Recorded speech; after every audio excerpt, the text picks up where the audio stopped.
Hello everyone, I'm Adam Al-Khatib, and welcome back to the Fire Alarm Podcast. Before we start today's episode, I have a quick promotional video that is not sponsored, just keep that in mind. I wish I was, but we should be sponsored by Celsius Energy Drink. Celsius Energy Drink is an energy drink clinically proven to accelerate your metabolism and provide essential energy. Transform your workouts with their delicious range of sparkling and non-carbonated flavors. Celsius, live fit. Alright, now let's get into the episode. Today we have a special guest with us today, Daniel. How are you today, Daniel? I'm doing good. How are you, Adam? Good, good. So just a little context, Daniel is a senior at Towson University with a studying to become a mass comm major as well as a minor in electronic media and film, hoping to achieve his bachelor's degree and work in news broadcasting. What a field, man. But he's also done work here at WHFC here at Hartford Community College with his show, The Groove. So, first off, how are you, Daniel? I'm doing good. I will say this. I am running on no breakfast right now, so this is going to be a very interesting interview because usually You're up and at it. I'm up and at it, man. Dude, breakfast is the one thing I always go towards, but I just decided I kind of skipped it this morning, so. Hey, man, so did I. Yeah, and sometimes I don't even need breakfast to be on fuel. I got Celsius. Let's just hope I don't pass out during this interview. All right. No. Hey, man, just let me know, all right? Okay. So, now let's get into the juicy stuff. So recently, Dan did a TED Talk at Towson's TEDx program that they had, which is a transformative perspective that empowers people to reprioritize, reboot, and refresh their lives. TEDx Towson U talks about encouraging the audience to break free from conventional thinking and explore new ideas, technologies, and possibilities across various domains. The theme of this year's TEDx was, if I'm not mistaken, reimagining reality, at its core of Control-Alt-Delete, which is a call to action and an invitation to challenge the status quo and step out of their comfort zones and embrace the power of reinvention, as according to this. By pressing Control-Alt-Delete in their own lives, we can unlock new possibilities and find renewed purposes and discover the resilience and adaptability needed to reimagine reality. Yep. Did I got most of that so far? Very accurate. Yep. So tell us a little bit about yourself outside of the whole TEDx. Before we jump into that, what are you into? Let the audience know who Daniel is, just so we're all familiar with Daniel. Yeah, so Daniel is a student at Towson University who is in his early 20s right now, still wondering what I'm going to do with my life. You and me both, buddy. Oh, man. I'll say this, man. I grew up here in Maryland, born and raised all my entire life.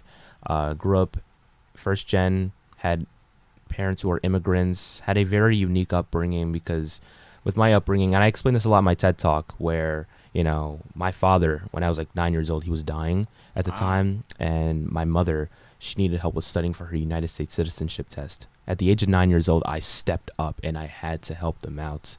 And not only that, there were times where I had to step in and help my parents or anyone else in terms of understanding English, whether that's through speaking or writing or reading. So I had a very unique upbringing. And my upbringing not only, you know, came with challenges, but it also came with this amazing comeback in life. And it's just amazing to see where I am now compared to where I was, almost 10, 12 years ago. So, that's amazing. I mean, at 9 years old, I was practically playing with toys, and you know, dude, I remembered so many toys. You had to be an adult at that age. You weren't even in double digits at that point. I will say this though, despite the fact that I did deal with a lot of obstacles when I was a kid, I still got to have a childhood. That's good. That's good. I had my toys, my PlayStation.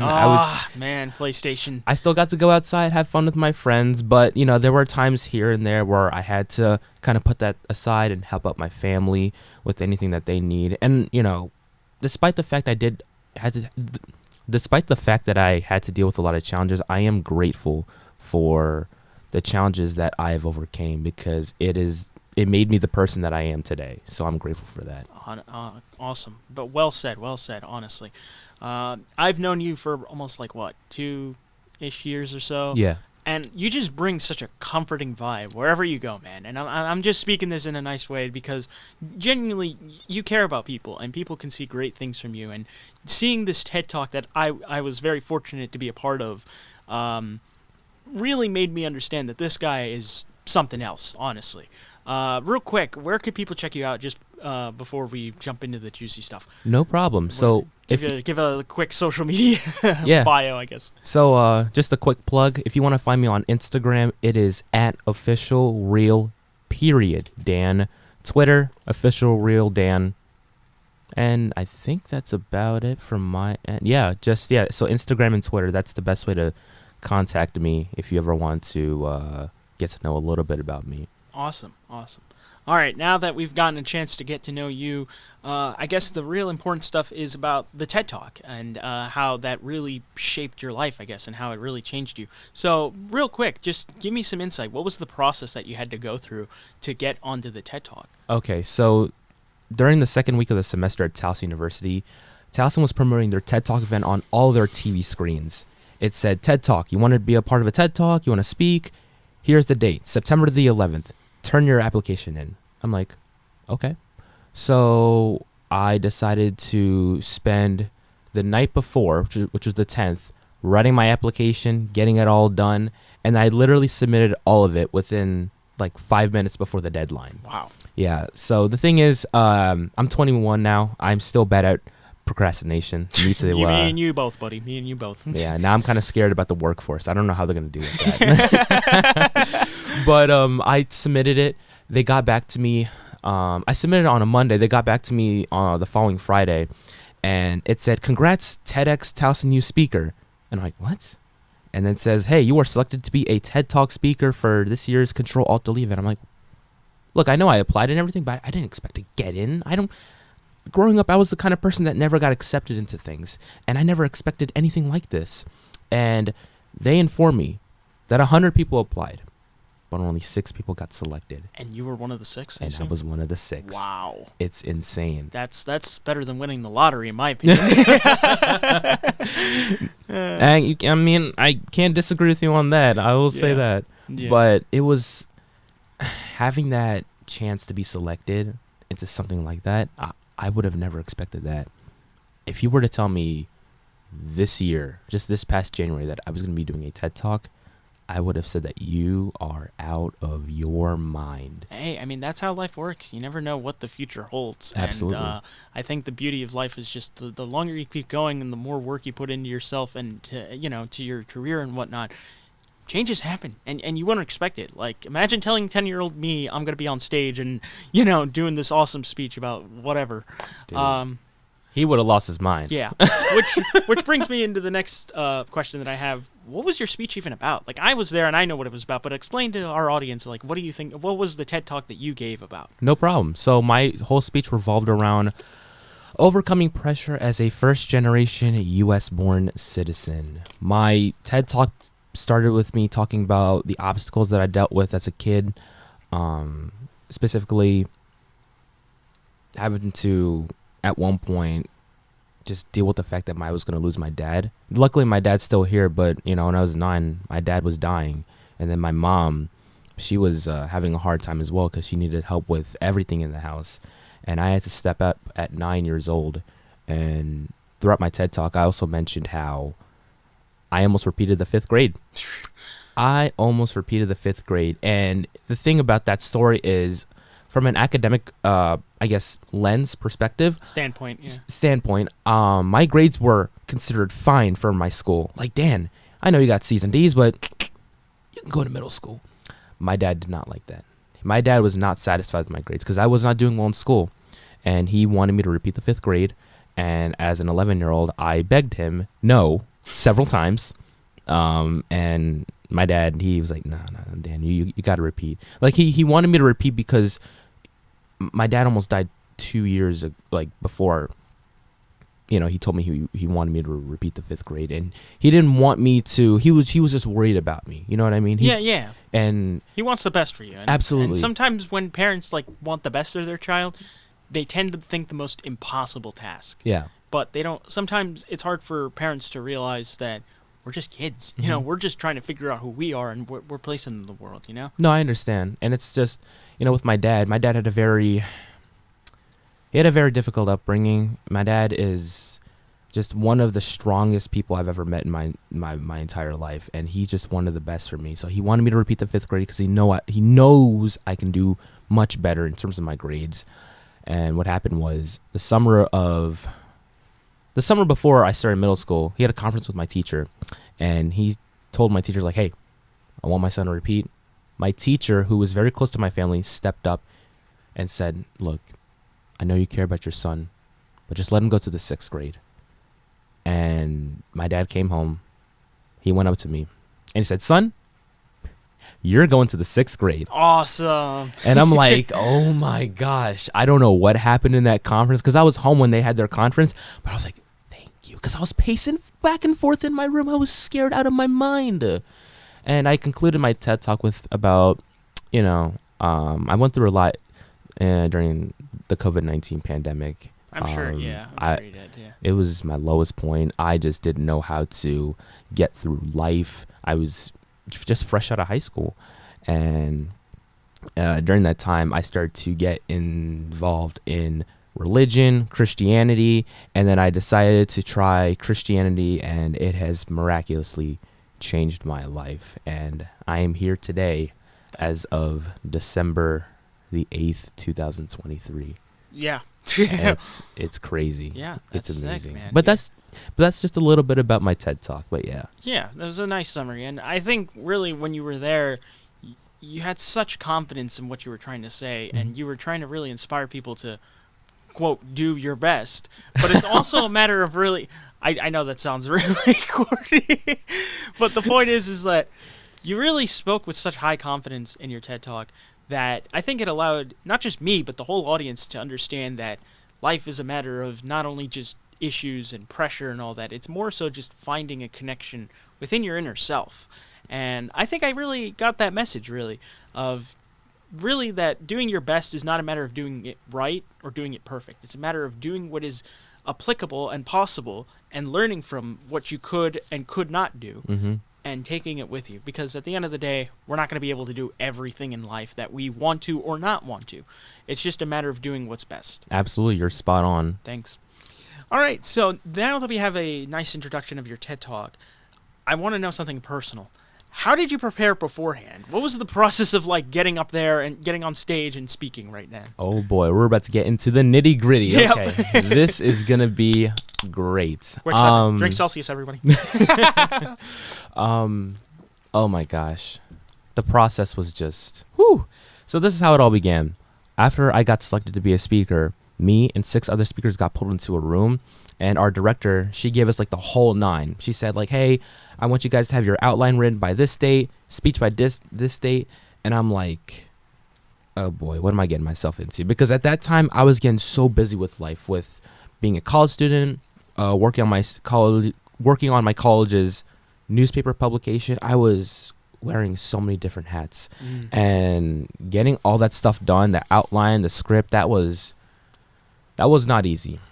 And with my speech, I tried to put in as much as I can within the 10-minute time limit that I had, because 10 minutes is not as long as you think it is. Dude, No, I'm just saying, like, as you grow older, you know the saying, time does fly when you're having fun. That you are spot on with that. Exactly. I will say this. The process of not only writing a speech, but memorizing it, that was not easy. I remember spending each and every day coming to school, because I'm a commuter. I drive about an hour from where I am to Towson, and I would spend 1 hour in my car reciting my entire speech, and I would beat myself up every single day. Whenever I missed something, I just got frustrated, or if my mind went blank, I'm like, oh my gosh, I'm gonna be talking in front of these people, what's going on? Like, I'm forgetting my speech, nothing's going well.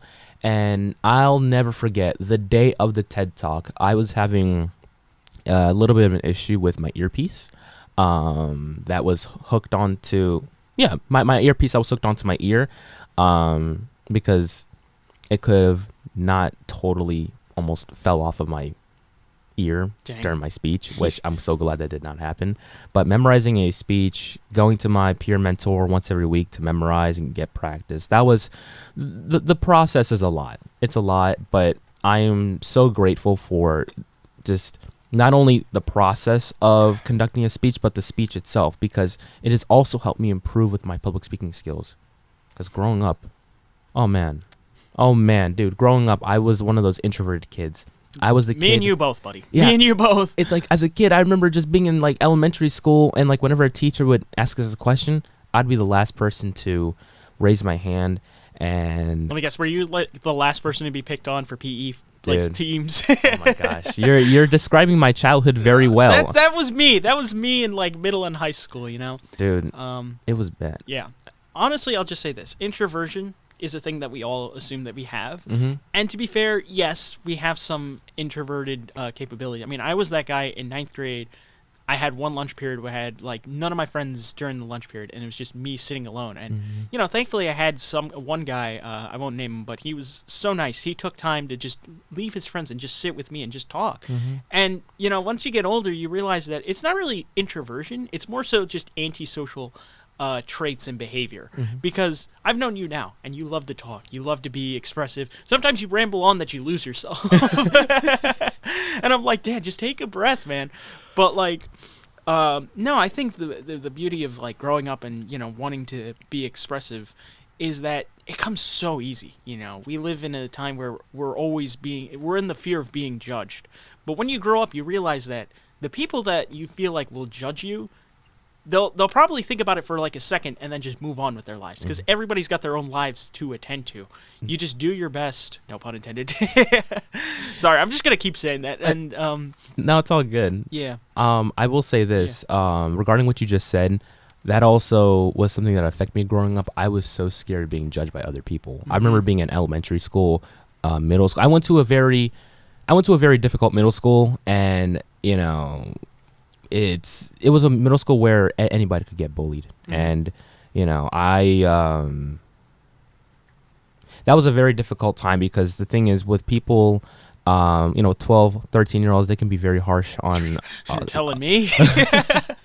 they can be very harsh on their fellow students, and like I was so scared of being judged to the point where like I try to fit in, and you know, it was, luckily I didn't participate in anything crazy or hectic. Like I didn't take a first drink or I didn't do any of that. Nice. But you know, I want to be a part of that, you know, crew, because that clique, essentially. Exactly, you know, yeah, that clique, because I was so afraid of, oh my gosh, if I'm not a part of them, I'm gonna be an outsider. I'm not gonna have friends, and they're all gonna pick on me. And it wasn't until my sophomore year of high school where I was just like, wait a minute, I'm gonna graduate in 2 years. Why do I care about these people? Exactly. These people don't even know me. They will have their own lives, essentially. Exactly. They have their own lives, and I shouldn't be wasting my time trying to impress them. I got 2 years left. Let me just impress myself, and let me just, you know, sorry if I'm losing. No, you're good. Yeah, let me just not, you know, impress them. Let me just not only impress myself, but at the same time, let me stop being hard on myself. Exactly. Yeah. And I wish I told myself that when I was younger, but you know, with life, you just got to learn new things. That's the beauty of it, you know. The more you grow up, the more you learn, and the more you learn, the more of the knowledge you gain will be good and bad. It's a matter of how much you take in and apply it to your everyday life. Absolutely. To improve, to learn from your mistakes, and to just overall enjoy it. Because when we're on our dying moments, I hate to bring that up. No, it's okay. We're young, but like when we're in our dying moments, all the fear and existential dread that we've developed in our youth, it's going to go away. It's going to be, we're going to ask ourselves, why was I so fearful during that time? You know? Because that's just the beauty of life, exploring the possibilities of danger as well as safety, and learning to appreciate both and use both to our benefit.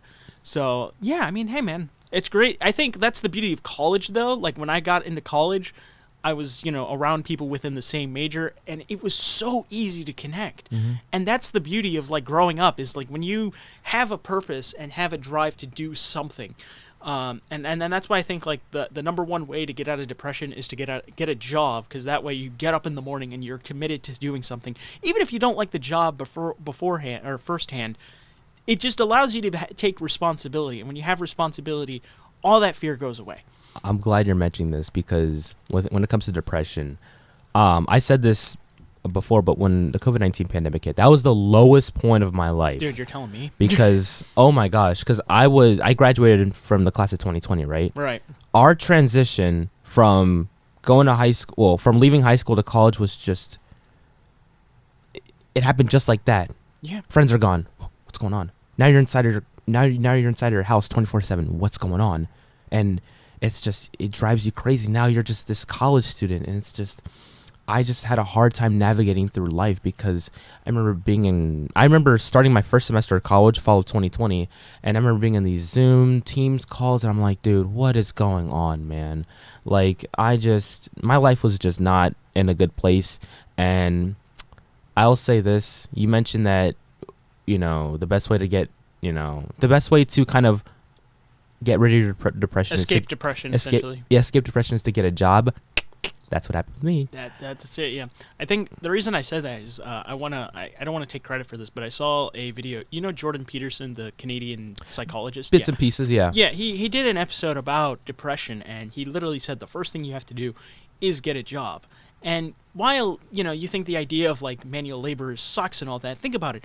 When you get a job, you're getting up early in the morning, or whatever time you have to get up to work, and you're going to work, and the idea that you have when you have a job is that you're not worried about what other people think about you. You're worried about giving the best work ethic as possible, and that sort of eliminates all like the issues that you have personally. That is going on. You're just worried about how can I be hardworking at whatever it is I'm doing, and apply that to my occupation, and then, slowly but surely, having a job, you start to develop goals for yourself, and with goals, you develop steps to get to that goal. It's essentially like a path, right? You're on a path, but you can't see the path because there's no lanterns. The idea with like steps and goals is that those lanterns will help you see the path forward, essentially seeing the light at the end of the tunnel. And I think that's what everyone needs to go through, is essentially let them stop worrying about what it is that I should do to better improve myself. More so, just let me get out there and actually put some effort into whatever it is I need to do to get out of these existential thoughts and existential dread. Yeah. I mean, with me, like, I got my first job. My first ever job. Well, my first ever job was mowing lawns, but my first official job was working at Panera Bread, and I was doing dining hall duty. Dang. And even though there were some moments here and there, that job probably saved my life. Nice. Because that was a very dark time in my life, and you were spot on with what you said about jobs and how it can, relieve your depression, because going to work every single day, despite the fact I had to clean this, clean that, it was like, thank goodness I'm doing something. To get your mind off things. To get your mind off it, and it's improved my mental health. And then not too long ago, I was working at Chick-fil-A, and this is like 5-6 months ago. I was not in a good time, not in a good place. And Chick-fil-A, who would have ever thought working at fast food restaurants, it can really help you out. Yeah. Despite, dealing with interesting customers. Tell me about it. I work at a 7-Eleven, for crying out loud. I guess I take mine back then. I guess you have a little bit. Oh, you have no idea what kind of people I have to deal with and how angry they get for the stupidest reasons. I'm like considering making a whole episode just talking about idiots I had to deal with. But I'll finish this up with Chick-fil-A. It helped me out quite a lot, because not only did the work itself help me get rid of what I was going through, but my coworkers. I have never had coworkers that were so supportive, such great people to work with, and I still keep in contact with them to this day. That's they were awesome. They were kind of like my second family. No. I rephrase that. They are my second family. Nice. And to this day, I still go back, try to talk to them, because some of them, this is so crazy. Some of them are even in high school, which is so weird for me to kind of just like not digest, but just to kind of come to terms with, because I'm like, oh my gosh, like, I remember when I was in high school, I lost my graduation, and now I'm seeing high schoolers work. Maybe that's just me, but it feels so crazy. Right. You know what I mean? No, I know what you mean. And yeah, so some of them are college students, some of them are high schoolers. I might come in here and there, might say hi, hope everything's doing well. And it's just my 2 jobs, and now with my current job, doing traffic reporting, oh my gosh, that has helped me quite a lot. And I'm just beyond thankful for the jobs that I've had. Good. All right, since we backtracked with the jobs, let's dump into the TED Talk back again. What were some key moments within your speech that you felt really empowered your speech overall? You mentioned about your grades and whatnot, and what was something that really that you really wanted the audience to grasp when you were done? The one thing that I wanted them to grasp is specifically my conclusion. So what I mentioned in my conclusion is that if I can memorize this as best as I can, oh my gosh, Yeah. if my peer mentor was here, it's like, oh damn, pretty much my entire conclusion revolved around me telling everyone that whatever circumstance that you're dealing with, it's not permanent. It's not permanent at all. Everything is temporary. And I want the audience to know that it's specific, especially those that have had the childhood that I've had, because growing up with immigrant parents, having to step up as a kid, a lot of them, I know there were a lot of people that came to me after my TED Talk. They spoke to me. They're like, Dan, you know, your speech really hit me deep. It really resonated with me. And I'm like, I'm happy. I'm happy it did, because I feel like with my university, we should really talk a lot more about, you know, what first-gen U.S.-born citizens go through. And not only first-gen, but even immigrant students. There's a lot of immigrant students at our university. And I want to really... I'm an immigrant, for crying out loud. Yeah. I mean, I'll say this, not to change gears where I'm the interviewer and you're the interviewer. Right, yeah. But I'll ask you this. In terms of your upbringing, what was it like? Because I was born here, but you immigrated here. Yeah, no. So what happened was my dad was born in Syria. My mom was born in Syria, so I'm from Syria. My dad was lucky enough to graduate high school at 16, I think, and he moved to Russia, and he stayed there for I think, his entire teenagehood and early adulthood. And during his early 30s, I believe, he managed to go around all across the world. He was studying cardiology, and he became a cardiologist, really good one. And eventually, he landed in the States, and I won't go into full detail of what he was. He was around just this area, around West Virginia, Pennsylvania, New Jersey, and all that. And eventually he was in Maryland, and he was trying to get his medical degree, I think, and his English wasn't the best, and he ended up in 7-Eleven, which, you know, I understand. You know, things like that happen. But the thing is he met my mom, and a year in 2002, they got married, and then a year later, I was born. And I was born in Syria, and then my dad had to basically... go through a whole nightmare of getting me and my mom visas, green cards, all that. But I was about a year and 3 months when finally that was all situated after Syria. After me being in Syria for about a year and 3 months, my dad finally brought me and my mom down to America, where I've been in Maryland, and I have 3 younger siblings being born here. But I've basically lived here my entire life. I've only been to Syria like twice outside of my birth. Once was like when I was, I want to say in like the year 2009, 2010 maybe, 2010. Attended school, first grade there. Didn't work out so great. I ended up dropping out of first grade, going back because my Arabic was not great. And then came here. They put me in second grade. And then since then till about 2018, where I just went back for a summer. And that's a whole separate story. But yeah, no, I've been here my whole life. That's why I don't have an accent.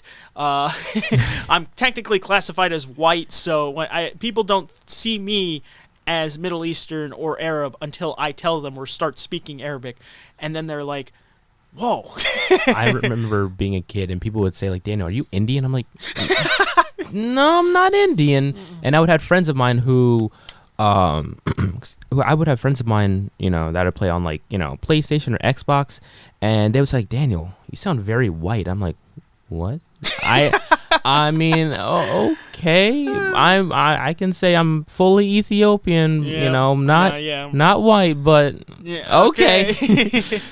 Yeah, but no, I mean, that's the thing about like being an immigrant. First of all, people tell me you're lucky you got dual citizenship. I'm like, yeah, but what can I use it for? Mm-hmm. But no, like, I'm not ashamed of my past, you know. It's made me who I am. It's definitely, like, made me a better person. And I think the beauty of being an immigrant is that you have 2 different perspectives to look at it. You know, the perspective where you're from and where you are now. And you use that to your advantage. You know, you're allowed to really understand who you are. And when you're proud of who you are and your past and your lineage and your ancestry, you really get an appreciation of life itself, you know. Absolutely. So, yeah, I think that's really the beauty of being an immigrant. I think I'm blessed to have that appreciation. All right, so moving on, were there any moments that you weren't proud of in your speech? Did you like cover everything, or there's something that you didn't really highlight on? Was there anything that you have regret over? If you don't mind me asking. No, that's okay. That's Yeah. okay. That's okay. One thing I kind of regret a little bit is the it was sort of the delete portion of my speech where I talked a little bit about my testimony, and I wanted to mention some other stuff as well because it really changed me for the better. But due to the time limit I had, there was only so much I can go into, and that's one thing I kind of regret. Anything else though? I would say